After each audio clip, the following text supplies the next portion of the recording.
So hello everyone, welcome to my channel. तो आज का टॉपिक है मैथ्स के लिए, जिसमें मैं आप सभी के लिए एक नया टॉपिक लेकर आई हूँ और उस टॉपिक में हम लोग कॉन्ग्रुएंट ऑफ ए ट्रायंगल सीखेंगे। इस टॉपिक में हम लोग ये सीखेंगे कि किसी भी दो ट्रायंगल्स को कॉन्ग्रुएंट कैसे प्रूफ किया जाता है। साथ ही साथ अगर आपने मेरे चैनल को अभी तक सब्सक्राइब नहीं किया है तो सब्सक्राइब करें, बेल आइकन को प्रेस करें और अपने फ्रेंड्स के साथ इस वीडियो को भी शेयर करें और कमेंट में ये जरूर बताएं कि आप लोगों को आज का टॉपिक कैसा लगा। तो चलिए हम लोग आज का वीडियो शुरू करते हैं। आज की वीडियो में आपको सबसे पहले समझने के लिए कॉन्ग्रुएंस का मतलब जान लेना बहुत ही जरूरी है कि कॉन्ग्रुएंस आखिर होता क्या है। देखिए, कॉन्ग्रुएंस का मतलब होता है कि कोई भी दो ऑब्जेक्ट्स कि अगर शेप और साइज हमें एकदम सेम लगते हैं तो उसे हम लोग कॉन्ग्रुएंस फिगर कहते हैं। जैसे कि आपके स्क्रीन के सामने दो ट्रायंगल बने हुए हैं, ये दोनों ट्रायंगल क्या है? ये कॉन्ग्रुएंस फिगर है बिकॉज इनके शेप और साइज एकदम सेम है। जैसे कि बात करें हमारे लोगों के दो हाथ, ये दोनों हाथ क्या होते हैं? ये कॉन्ग्रुएंस होते हैं क्योंकि इनका शेप और साइज एकदम सेम होता है। आई होप आप सभी लोग कॉन्ग्रुएंस का मतलब समझ गए होंगे। तो अब जानते हैं कि कॉन्ग्रुएंट ऑफ ए ट्रायंगल क्या होता है। देखिए, जिन दो ट्रायंगल्स को हम तभी कॉन्ग्रुएंट कहेंगे जब उनकी करस्पॉन्डिंग साइड्स और करस्पॉन्डिंग एंगल्स इक्वल हों। करस्पॉन्डिंग का मतलब भी आप लोग समझ लीजिए। करस्पॉन्डिंग का मतलब होता है कि सेम प्लेस या सेम पोजीशन पे जो आते हैं। जैसे कि आप सभी के सामने दो ट्रायंगल बने होंगे, एक ट्रायंगल एबीसी और दूसरा पीक्यूआर। अगर मैं बात करूं कि एंगल बी का करस्पॉन्डिंग एंगल कौन सा है, तो आप क्या आंसर देंगे? Angle Q. देखिए, दोनों ट्रायंगल में बी के प्लेस पर पी क्यू आर में कहाँ पे आ रहा है बी का प्लेस? तो कहाँ आ रहा है? एंगल क्यू आ रहा है। अगर मैं इसी तरह बात करूं कि एंगल ए का कॉन्ग्रुएंस कौन सा होगा, करस्पॉन्डिंग एंगल ए का corresponding angle P Q R triangle में कौन सा होगा, तो आप आंसर देंगे एंगल पी होगा। जो एकदम सेम पोजीशन पे आते हैं उसे हम लोग करस्पॉन्डिंग कहते हैं। जैसे कि मैंने आप सभी से पूछा कि जो साइड है एसी, उस साइड की करस्पॉन्डिंग साइड कौन सी है ट्रायंगल पी क्यू आर में, तो आप क्या आंसर देंगे कि P R side. I hope आप सभी लोग करस्पॉन्डिंग का मतलब समझ गए होंगे। तो कॉन्ग्रुएंट ऑफ ए ट्रायंगल का मतलब ये होता है कि दो ट्रायंगल्स को हम तभी कॉन्ग्रुएंट कर सकते हैं या प्रूफ कर सकते हैं जब उनकी करस्पॉन्डिंग साइड्स और करस्पॉन्डिंग एंगल इक्वल हो। और कॉन्ग्रुएंट को एक सिंबल होता है, ऐसे दो लाइन हम खींच देते हैं और ऐसे करके उसमें ड्रॉ कर देते हैं। ये कॉन्ग्रुएंट का आपका सिंबल होता है। तो देखते हैं किसी भी दो ट्रायंगल्स को कॉन्ग्रुएंट प्रूफ करने के लिए टोटल 5 रूल्स बनाए गए हैं। आपके रूल्स हैं side side side, side angle side, angle side angle, angle angle side और आरएचएस रूल। ये आपके 5 रूल्स बताए गए हैं।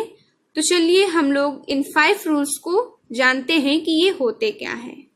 तो सबसे पहले हमारा रूल आता है SSS। इसका फुल फॉर्म है साइड साइड साइड। तो चलिए देखते हैं कि इस रूल से हम लोग किसी भी दो कॉन्ग्रुएंट ट्रायंगल को कैसे प्रूव करते हैं। देखिए, सबसे पहले हम लोग देखते हैं कि रूल में आखिर लिखा क्या है। रूल में लिखा है कि साइड साइड साइड, यानी कि हम इस रूल में केवल साइड्स को ही इक्वल करेंगे, और वो भी कौन सी साइड करेंगे? जो करस्पॉन्डिंग साइड्स हैं। तो आपकी स्क्रीन के सामने दो ट्रायंगल बने हुए हैं, एबीसी और पीक्यूआर। तो इन दोनों ट्रायंगल में हम तीनों करस्पॉन्डिंग साइड्स को इक्वल करेंगे। तो अगर ए बी की करस्पॉन्डिंग साइड कौन सी है इस ट्रायंगल में? पीक्यू है। तो हम यहाँ पे लिख देंगे A B is equal to P Q. Then उसके बाद हम नेक्स्ट साइड लेंगे। तो सपोज दैट AC ले ली इस बार मैंने, तो AC की करस्पॉन्डिंग साइड कौन सी है? PR है। तो यानी कि AC is equal to PR हो जाएगा। अब अगर मैं बात करूं कि BC साइड की करस्पॉन्डिंग साइड कौन सी है, तो आप क्या कहेंगे कि QR, यानी कि QR is equal to BC। और अगर इतनी चीजें हम किसी भी दो ट्रायंगल में इक्वल कर दें तो हम triangle ABC is congruent to triangle PQR कह सकते हैं कि ये दोनों ट्रायंगल एक दूसरे के कॉन्ग्रुएंट हैं इस रूल से, यानी कि साइड साइड साइड रूल से। तो ये तो था हमारा पहला रूल। अब हम लोग सेकंड रूल पे आते हैं, यानी कि side angle side. Side angle side का शॉर्ट फॉर्म में लिखा जाता है SAS। तो सबसे पहले हम लोग अपने नेम को देखते हैं कि SAS, यानी कि इससे ये पता चल रहा है कि हमें साइड कितनी लेनी है, 2 लेनी है, क्योंकि वहां पे 2 बार लिखा है। और एंगल कितना लेना है, 1 लेने हैं, और वो भी करस्पॉन्डिंग साइड और करस्पॉन्डिंग एंगल्स ही लेने हैं हम लोगों को।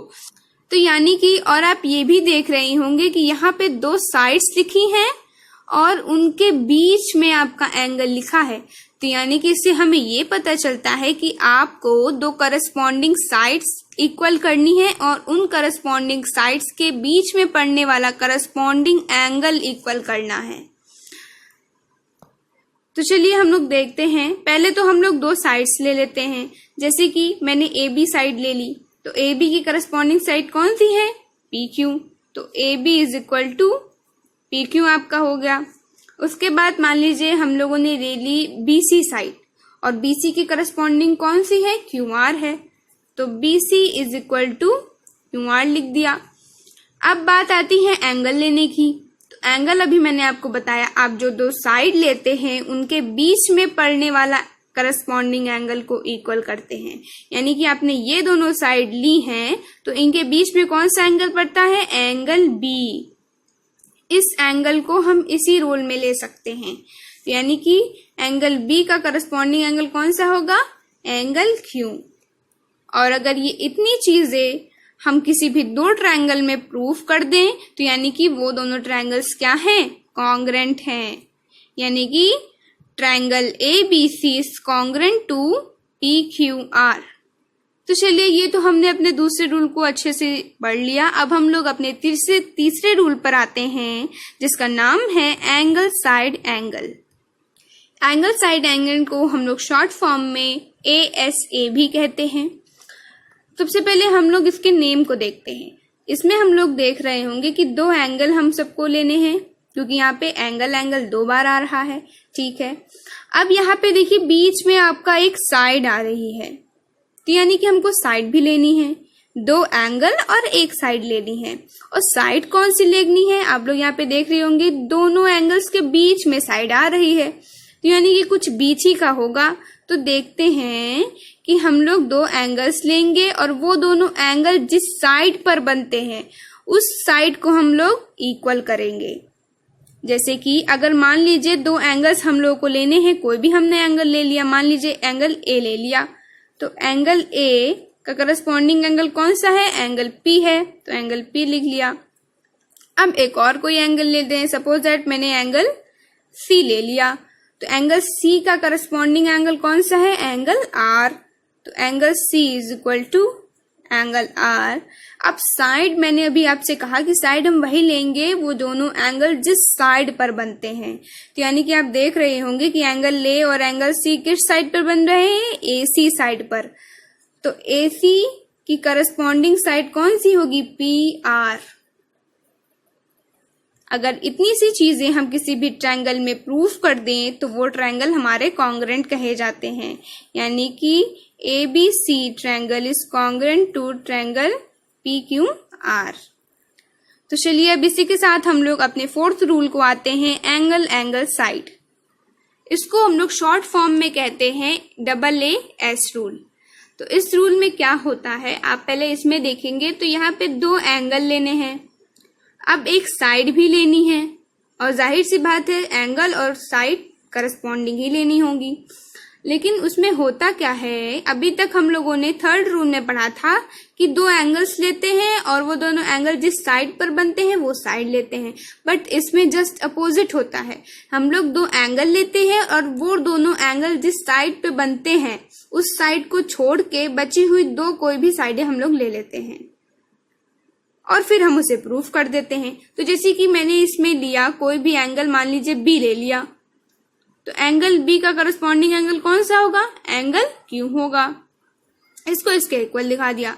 अब सपोज दैट मैंने यहाँ पे ले लिया एंगल सी, क्योंकि हम लोग को दो एंगल लेने थे तो हम लोगों ने दो एंगल ले लिया। अब एंगल सी का करस्पॉन्डिंग एंगल कौन सा होगा, एंगल आर, तो एंगल आर ले लिया।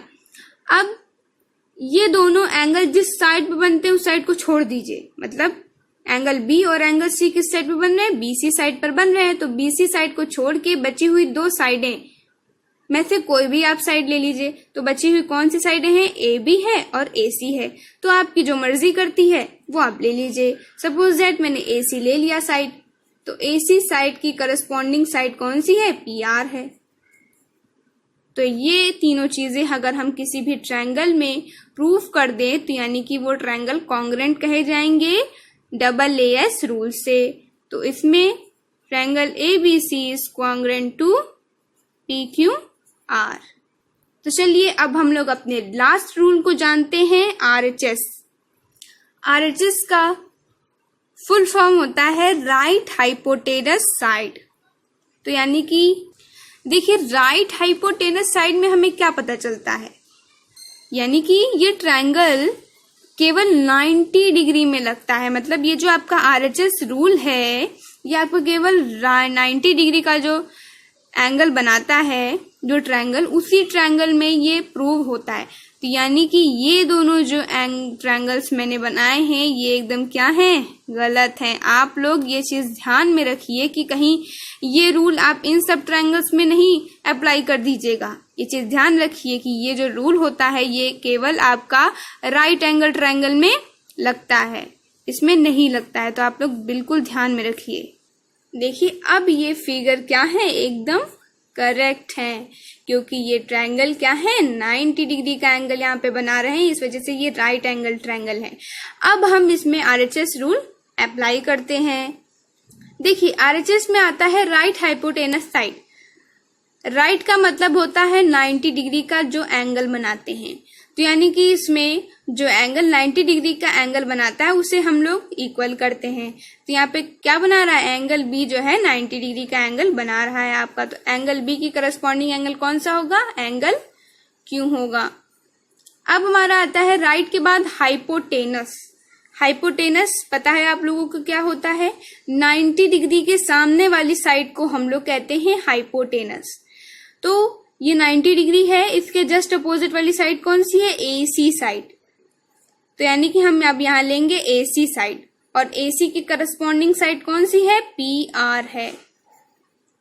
ये हमारा हो गया। अब बचती है साइड। तो साइड हमारी मर्जी है, चाहे हम AB ले लें चाहे BC ले लें। जो बची हुई दो साइडें हैं उनमें से कौन सी बची हुई दो साइडें हैं, या तो फिर AB बची हुई है और BC बची हुई है। तो हमारी मर्जी, चाहे हम AB ले सकते हैं या BC ले सकते हैं। तो सपोज दैट मैंने BC ले लिया, तो BC की करस्पॉन्डिंग साइड कौन सी है, QR है। और अगर ये हम प्रूफ कर दें किसी भी राइट एंगल ट्रायंगल में तो वो दोनों ट्रायंगल क्या कहे जाएंगे, कॉन्ग्रुएंट कहे जाएंगे। जैसे कि मैंने यहाँ पे अभी लिखा है, वो भी किस रूल से, RHS रूल से कॉन्ग्रुएंट कहे जाएंगे। तो आज का टॉपिक यहीं पे एंड करती हूँ मैं।